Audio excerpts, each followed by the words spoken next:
So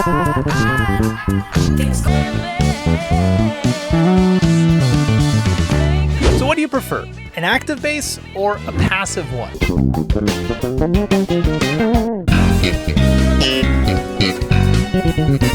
We'll start out by talking about passive basses, the good and the bad, and then we'll move on to active instruments. And at the end of the video, I'll give you my personal opinions. So, passive basses.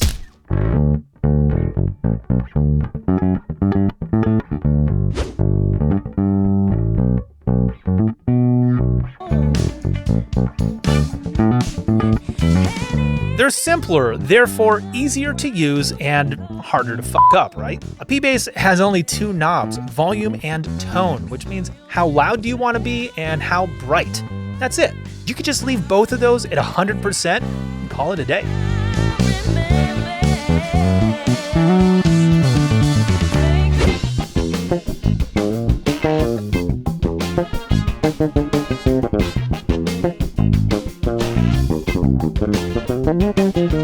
Now, a lot of the times, these things that I'm talking about, like ease of use, less things to go wrong, less options, that's stuff that's going to save you both time and money on stuff that's probably not going to really affect the final outcome all that much. Seriously, with a passive bass, you can just pick one up, plug it in, and pretty much be ready to record like within 10 seconds.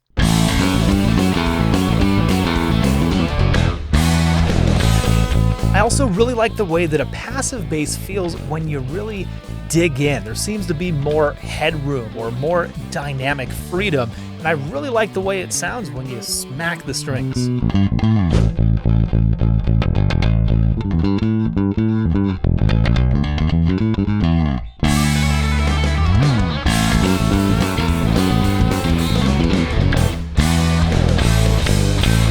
Passive basses also tend to have more character. They're otherwise pretty limited when it comes to tone shaping, but for any kind of like rock, pop rock,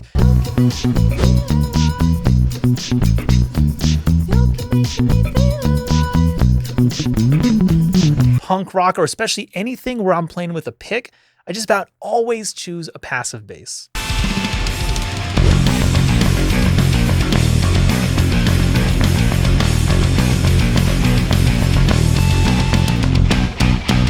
So anything that kind of leans towards those genres, I'm always going to choose a passive bass. It's common acceptance to cheat and to lie, but good things happen all in good time. You'll see everything's gonna be fine.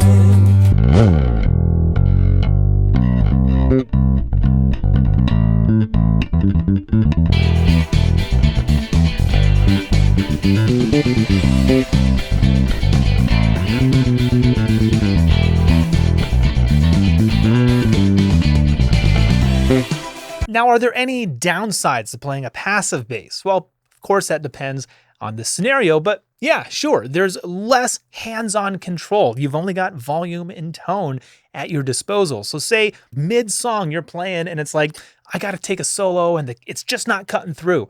Well, my only option is to go back, walk over to my amplifier and crank up the top end, or bend down and go to my pedal board and do it there. Barrington goes hunting for his son who hides beneath the bed.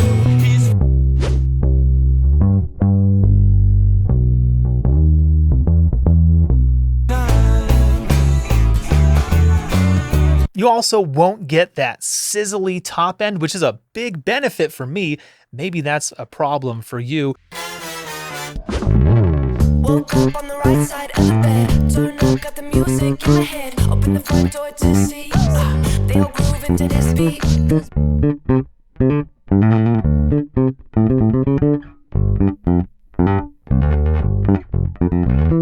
Passive instruments also tend to be quieter, which can affect certain signal chains, especially at long cable runs.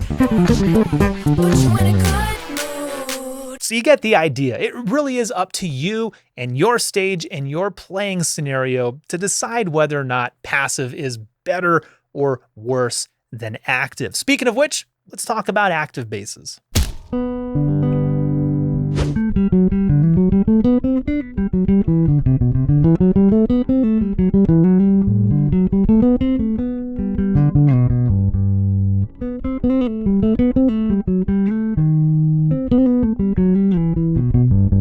If passive basses attract words like character and vibe, the active bass is going to be described as detailed or high fidelity.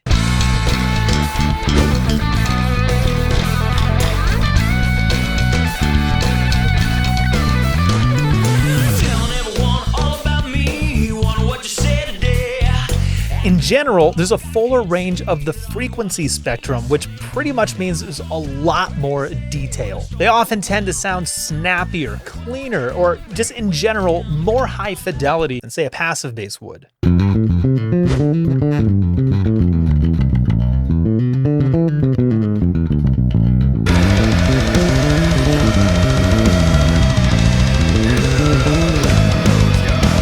This also allows for active basses to dominate the more, I would say, acrobatic genres of music, where the bass isn't just holding down the fort and laying down, but is actually kind of leading the drive. For genres like metal and prog, jazz fusion and gospel, the active bass can lead to a better tone and also a better performance given those active electronics.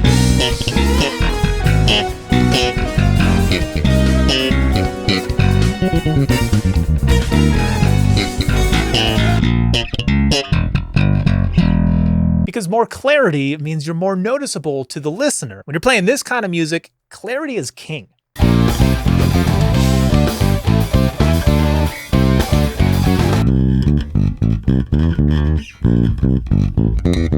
So when it comes to playing live, the biggest benefit you get from an active bass is that hands-on control. Because again, mid-song, I don't have to go to the amp or down to my pedal board. If I need it to cut through or punch or whatever the problem is,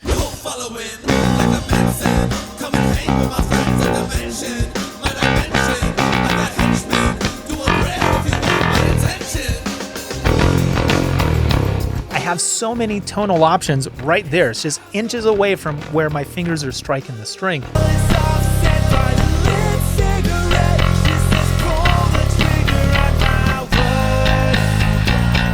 Which is huge if, say, you're in a cover band. An active 5-string, that'll get you through almost any cover gig because you have the whole range of the bass, so no matter what the song is, or if we're transposing it for a guy key or a girl key, doesn't matter. You'll have everything you need. In between all the different options of the onboard electronics, you won't need to be swapping out basses in between songs.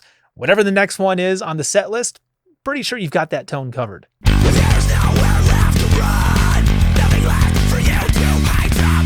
Let your pain for everyone around you.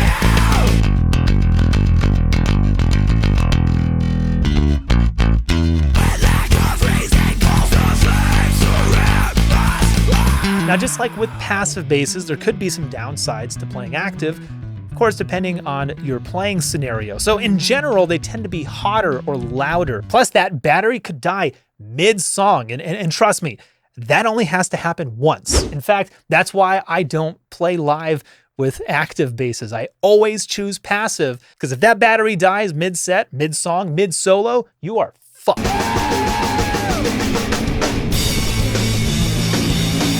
And because they tend to be more clean and hi-fi sounding, people tend to say that they're sterile or lacking character. But of course, that's not to say that you couldn't get great old school tones from like an active 6-string.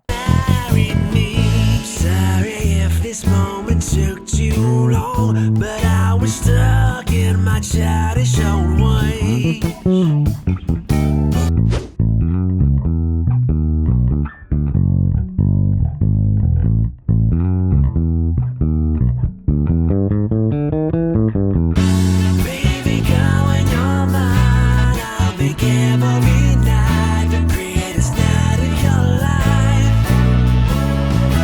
Now, there's lots of other factors at play here besides just the passive or the activeness of the pickups and the preamp, like the pickup configuration itself, the placement of those pickups, the string life, and then the quality of all the components that we just talked about. So setting aside those types of factors that will always create variables, no matter what the scenario is, let me just give you some general go-to advice for when I reach for an active bass versus when I reach for a passive one.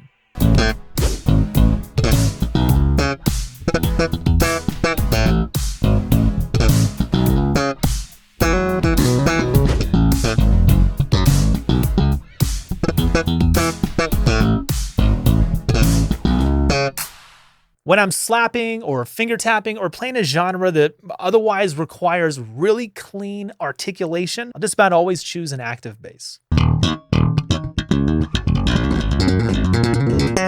Now in the studio, I guess I have 3 different answers. Number 1, I pick an active bass if the song calls for it for all the reasons I just mentioned. But if I'm miking up an amp, I like to grab a passive instrument and then use the microphone and the amplifier to do the tone shaping, because that's kind of the reason why you chose to mic up an amp to begin with.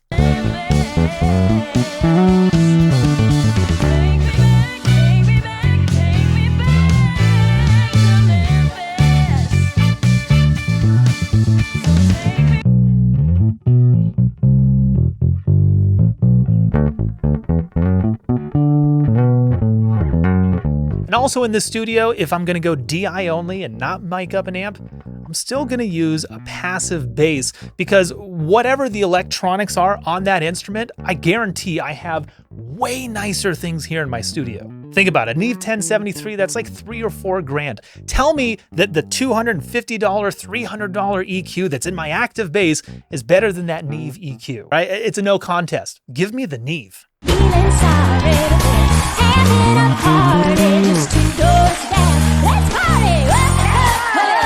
Whoa, 2 doors down.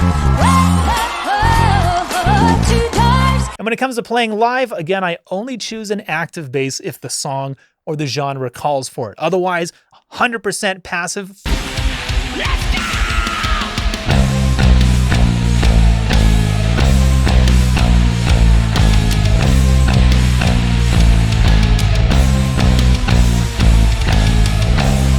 Most of my work is done on a passive 4-string J bass. So for me, I'm gonna say the passive bass is the winner for the ease of use, the dynamic range, and in general, just less things to go wrong, which means I can spend most of my energy up here focusing on the music and less time thinking about knobs and tweaking things, problem solving, and trying to figure out what doesn't sound good.